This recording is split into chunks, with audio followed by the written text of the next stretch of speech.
Dans cette vidéo, je vais te montrer les ouvertures les plus bizarres qui existent en tout cas aux échecs. Et on commence tout de suite avec une ouverture très bizarre pour le coup. Ici, ça s'appelle l'attaque Saint-Georges, la défense pardon Saint-Georges plutôt. Et ça commence, comme vous pouvez le voir, avec E4, D4 pardon. Et ici, A6, le coup A6. Alors pourquoi ce coup? Même s'il est plutôt rare, plutôt bizarre, il y a quand même une idée derrière ce coup. C'est tout simplement de faire B5 et de mettre le fou ici en B7 en fianchetto. Donc pour vous montrer à peu près ce que ça a donné, eh bien il y a déjà des grands maîtres qui ont joué cette ouverture. Comme par exemple ici Anthony Miles qui a joué cette partie et qui a même gagné. Vous allez voir contre Anatoly Karpov, donc c'est pas n'importe qui.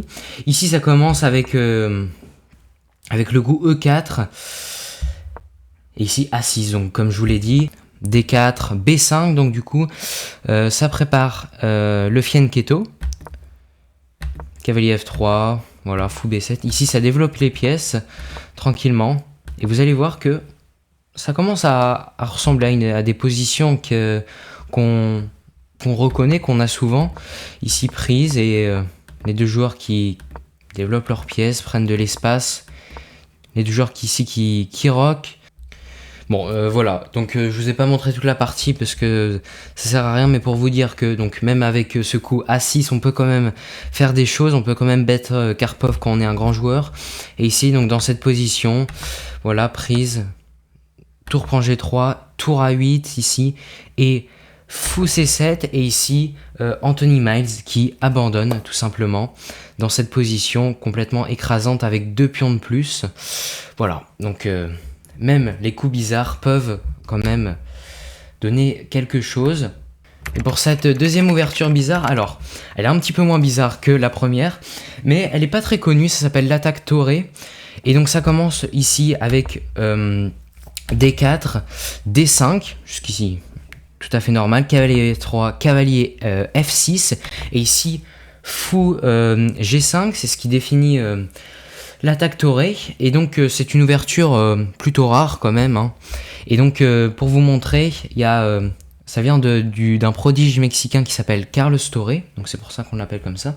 Et ici il a battu Emmanuel Lasker, donc voilà, encore une fois bravo à lui. Et je vous montre la partie parce qu'elle est vraiment très belle. Ici ça commence donc du coup comme je vous l'ai dit, voilà. Et ici les deux joueurs qui développent leurs pièces, voilà, tranquillement. Et vous allez voir que Carlos Toré va prendre à chaque fois un petit avantage. Ici, voilà, tranquillement. Et on peut voir, voilà, avec la dame, le fou et la tour, que ça commence, la pression commence à arriver sur le roi de Lasker. Et ici, B4 joué qui attaque la dame. La dame bouge et on remet la tour. Vous voyez comment la pression est très forte. Ici, H6, mais est-ce que Carlos Toré va bouger son fou? Non, pas du tout. Il va plutôt remettre son cavalier en jeu. Et voilà, encore des petits coups comme ça. Et ici, sacrifice de dame. Voilà. Avec fou F6, on vient sacrifier la dame. Et vous allez voir que c'est magnifique parce qu'après dame prend... alors attendez. Voilà, après dame prend...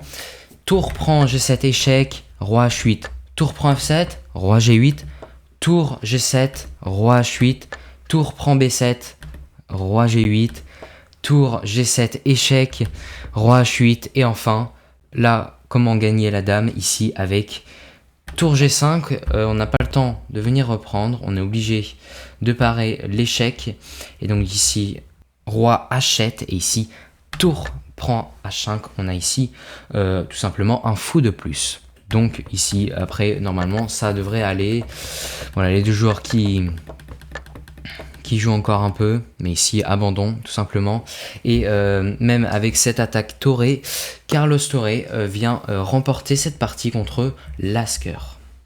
Allez, on passe sur la troisième ouverture. Ça s'appelle l'ouverture orang-outan. Vous devez sûrement la connaître. Ça commence avec, vous allez voir le coup.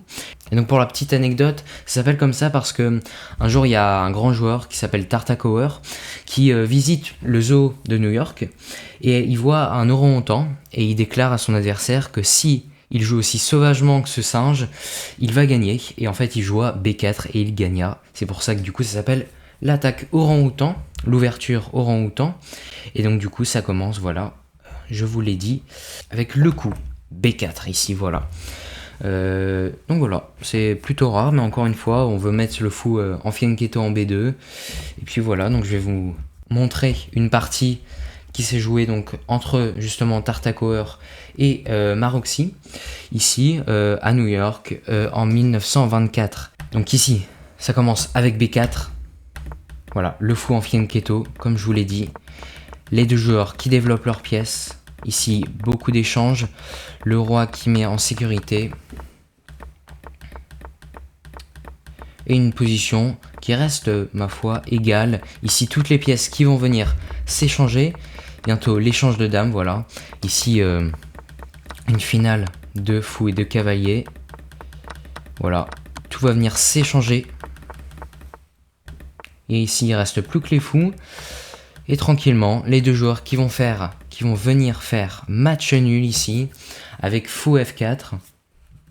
Ok, donc une partie plutôt intéressante, avec un coup aussi bizarre. Et on peut partir avec la dernière ouverture, qui s'appelle le Bon Cloud. Vous devez sûrement connaître cette ouverture, qui a été jouée par beaucoup de grands maîtres pour faire match nul. Ça commence avec E4, E5, et ici, Roi 2, plutôt drôle. Généralement, quand les grands maîtres font ça, c'est qu'ils veulent faire match nul. Ici, je vais vous montrer une partie très célèbre que vous avez déjà vu sûrement, entre Carlsen et Nakamura.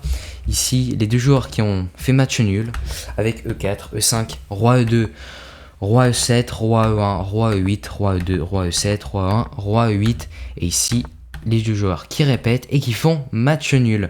Voilà, n'hésitez pas à me dire dans les commentaires si vous avez déjà joué ces ouvertures en rapide sur chess.com, et n'hésitez pas à rejoindre mon club d'échecs que je viens de créer et à vous abonner. Merci à vous.